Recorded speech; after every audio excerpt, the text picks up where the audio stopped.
Welcome to the video. Today I'm going to be showing you how to make an effect similar to this.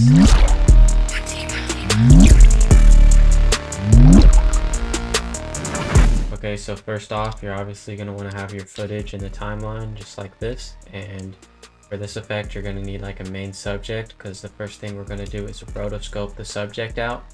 So make sure the quality right here is set to full, otherwise it won't work right. Grab this little tool up here and double click in here, and then just sort of make like a rough drawing of the subject just like this. Doesn't have to be that accurate, it does most of the work for you.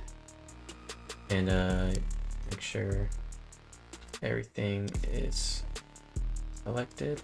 So once you have a nice selection of your subject, I'm going to go ahead and go up here to window and preview. So I'll open up this tab, and you can go ahead and just go through this frame by frame to make sure it looks good.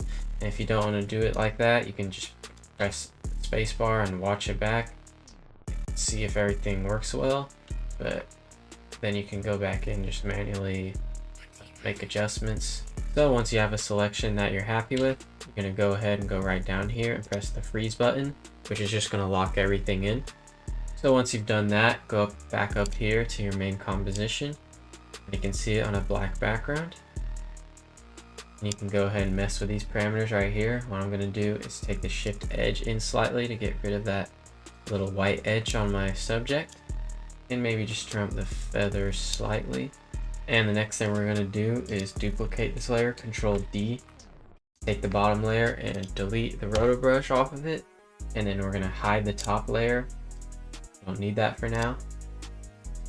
So the first thing I'm going to do is add on motion tile onto the bottom layer. Now we're going to be applying all these effects onto the bottom layer, remember that. So go ahead and click mirror edges, and then output width to 200 and output height to 200. This will help with our effects later. You won't see anything right now, but this will help with our effects later, make everything look good. So the next thing I'm going to apply is an effect called turbulent displace. Go ahead and drag that onto your bottom layer, and I'm going to go ahead and make the size be, let's go with like 15, and increase the complexity to 4. I think that looks good. And then increase the amount a little bit up to like 90, 95-ish. And then go to the end of your clip. And then I'm gonna increase the evolution to about 1 plus 43. And then I'm gonna add a keyframe for size at the beginning as well. Go back over here to the end, and then go down in here to turbulent displace and add in a keyframe for the amount and for the size. Now for the amount, I'm going to adjust it to be 0 at the end. Actually, I'm going to do that after I mess with the size so I can actually see what I'm doing. So the size, I'm going to increase it. So when you increase the size, it kind of makes it look like it's coming towards you, which is a cool effect, I think. I'm going to increase that up to like 170, and then put the amount to 0. You can view this now. That's pretty cool. Select all of your keyframes and hit F9 on your keyboard, which is going to ease the keyframes. And select amount and hit this little graph editor right here. Then you're going to want to drag this down and then drag this forward. Hold shift while you do it. And then go to size and do the same thing except inverted, but it's still the same idea. Watch that. Now it's more of like a quick explosion just right at the beginning. I think this is a little bit too quick, so what I'm going to do is drag this back just a little bit and drag this down. Do the same thing for my amount. Drag this back a little bit. Let's look at it now. Yeah, so I think that's a little bit better. You know, see the effect a little longer. Okay, so the next effect I'm going to be dragging on is called twirl. So I'm going to go ahead and keyframe the angle and the twirl radius to begin with. And I'm going to increase the angle first to around here. I think that looks cool. I'm also going to increase this to about 20, now to 30. And I'm going to go to the end and turn the angle to 0. So before I turn that to 0, I'm going to turn this down slightly, and then this will be 0. Oh, I like how it looks. Yeah, that looks cool. On the first frame, I'm going to increase the angle just a little more. And then I'm going to go ahead and select all my keyframes and hit F9.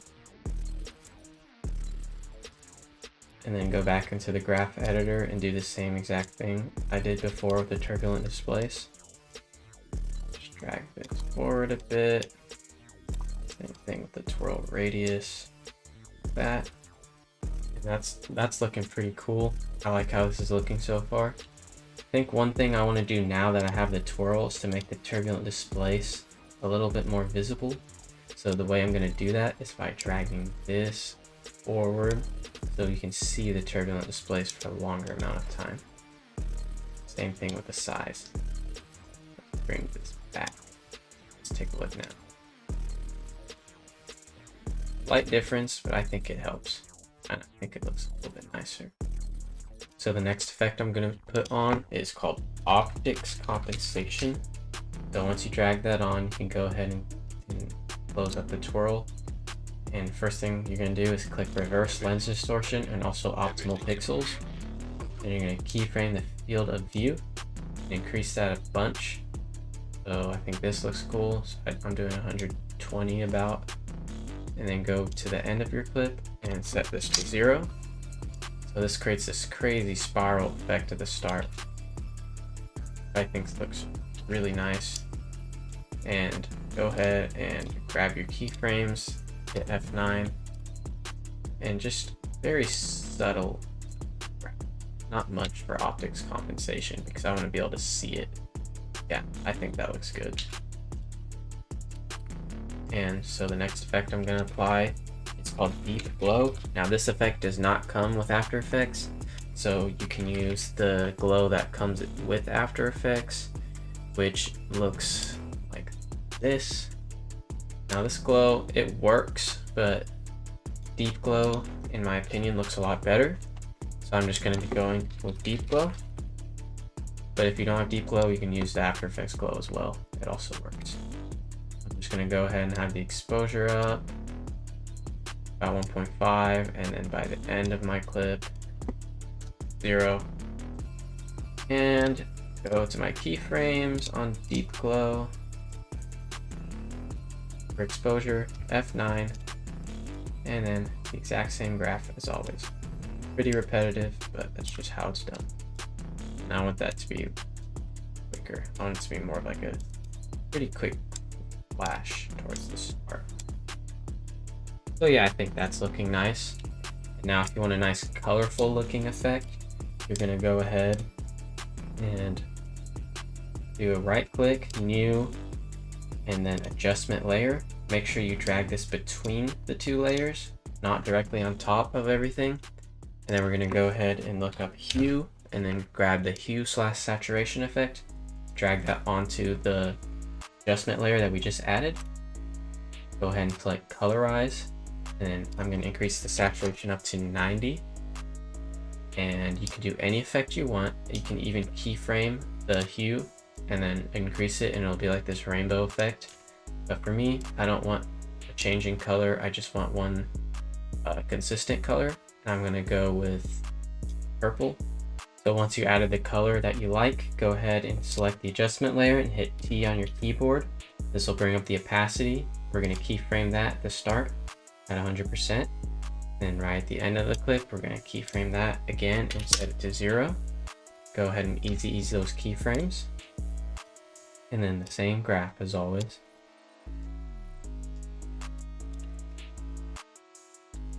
And I want that purple to last a little longer, so I'm gonna make this curve less sharp. The sharper this curve is, the quicker the effect will be, but the wider and smoother the curve is, longer the purple or any effect will last. I think that's looking pretty cool. So once you have that, you can go ahead and turn back on your original rotoscope layer. You can see that's looking pretty cool. But if you want to integrate your original layer a little more, what you can do is grab this adjustment layer and duplicate it, Control D, and then drag it up. I think that looks a little bit weird. Maybe you can just have the opacity at like 30 at the start, just for a more subtle effect. And fix your graph if you adjust the values though. So yeah, I think that looks cool. Just a more subtle hue shift effect on your rotoscoped layer. And also what you can do is also add a glow effect to your rotoscoped subject, just at the beginning. I think that's a nice touch. Yeah, I'm just like that. About 60 at the start, and it's 0 at the end. Go in here. Easy your keyframes and fix the graph. So just like that, the effect is slightly enhanced. And one more thing you can do is you can actually add a light wrap on your subject, which is a little bit more of an uncommon effect, but it looks very nice if you're able to do it.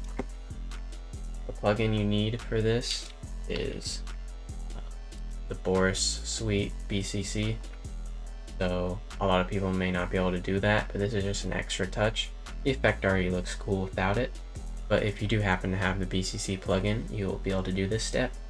So go ahead and pre-compose your adjustment layer and bottom clip first. So pre-compose this, and then you're going to select your subject layer, and you're going to add on the BCC wrap. And that may take a little bit to load because it is a heavy effect. So once it's in there, you'll be presented with this weird screen with text on it. And first I'm just going to drag this below my deep glow. Looks funny because the text is just glowing now, but you're going to want to go over here to wrap source, or actually you're going to go to the background, and where it says none, you're going to select your bottom pre-comp that you just did. And then you're going to want to go to view, wrap on black. So now you can see how this is affecting your subject. Right now it's adding this thin wrap around the subject. At the start, it's going to be intense, like 100 width. And by the end of the clip, I'm going to set this to 0. And then go ahead and go back to view normal. So now you can see how this is affecting it. That's a pretty nice effect. You can go ahead and turn it on and off so you can see the difference. So it just integrates the subject even more into the scene. Now what I want to do is increase the softness so it's a little more blurred around the edges. And then also, of course, I'm going to fix the keyframes of the width. So go ahead and hit F9, and then the exact same graph as always. And once you've done all that, you now have this effect, which I think looks very nice as it is. For one last touch, you can add a shake onto everything, which also looks nice. So if you want to do that, you go ahead and pre-compose all of your layers together into one. And I'm going to be using Sapphire Shake for this. So go ahead and add that. And you're going to want to apply motion blur and increase the amplitude to like 2, frequency to like 20, tilt shake to like 10. So it's going crazy at the start.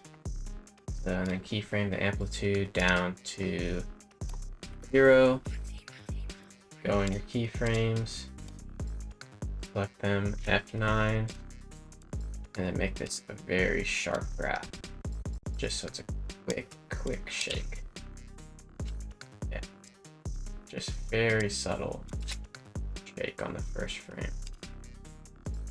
And then since this is such a bright effect, it's always good to add some saturation into your effect. So I'm going to go ahead and add Lumetri color. And we're just going to go to basic correction, add in some saturation, 150. Yeah, just like that. And maybe color print up. No, not exposure. Just the contrast and then the highlights a bit. Now the entire effect is more intense, and we can have this saturation fading back to normal. Yeah, just like that. You don't have to easy ease those keyframes, it's not very necessary. But if you want to, you can also easy ease the saturation keyframes. But yeah, that's the final effect with all of the extra steps. I took it pretty far, added a lot of extra sauce to make it look really good.